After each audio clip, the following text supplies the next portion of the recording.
To the situation in Texas was scrapped Sunday. The U.S. Border Patrol deciding against a plan to fly nearly 300 Central American immigrants here to California from South Texas for processing. Joining us now is Elise Foley, who covers immigration issues for the Huffington Post. And Elise, first off, any idea why Border Patrol decided to cancel those flight plans of moving some of them to California for processing?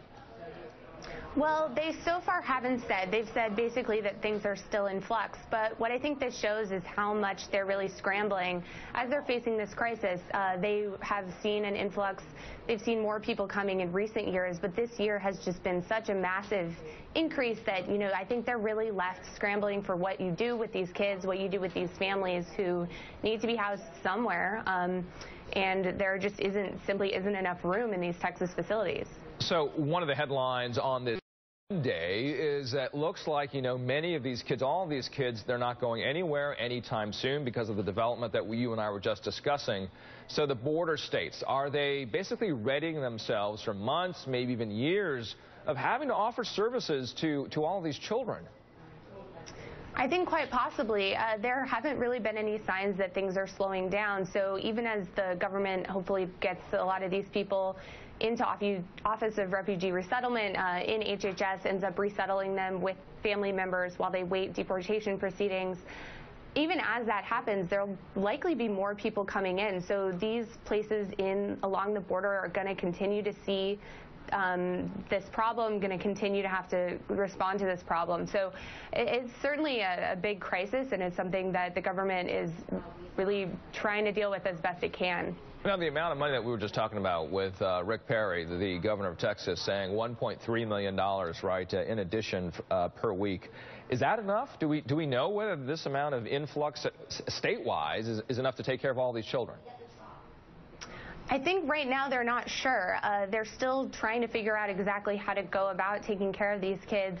Right now, these shelters that they're putting them in are so makeshift. They don't have enough, real beds for these kids. And so they need so much that I think right now it's hard to even predict how much they'll need.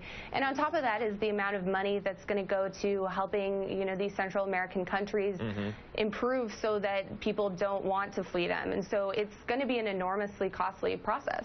No doubt. Elise, you've been reporting on the surge that the Obama administration is planning in its immigration enforcement.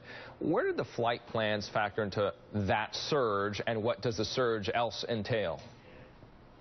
Well, so the flight plans factor in that they need to get these people into shelters. They need to get to either makeshift shelters that have more space so that there's not so crowded, or they need to get them into shelters that are better. So the flight plans are certainly a part of it. They also are trying to process people more quickly. So one of the important parts is sending more immigration judges to the border so that they can look at these asylum claims and figure out whether they're legitimate and whether they can deport some of these people more quickly, or some of these people, these children might be determined that they're allowed to stay. In addition to that, there are these elements that are meant to quell some of the violence in Central America. Obviously, that is a much longer-term issue, but they are trying to start dealing with that as soon as they can. And quickly, the refugee camp-like conditions that we just were listening to, at least from that quote, what do you know about that? Well, it's essentially just a problem of these facilities aren't set up to deal with so many people, and some of them aren't set up to deal with. I think that they're improving. They're getting more funding, and they're at least opening them a little bit more to reporters, and I think that kind of is a sign that they think that they're getting better, but it's not anywhere near what it should be, and it's not what you want your kids to be in. All right, thank you so much, Huffington Post, Elise Foley. Appreciate your time. Thank you.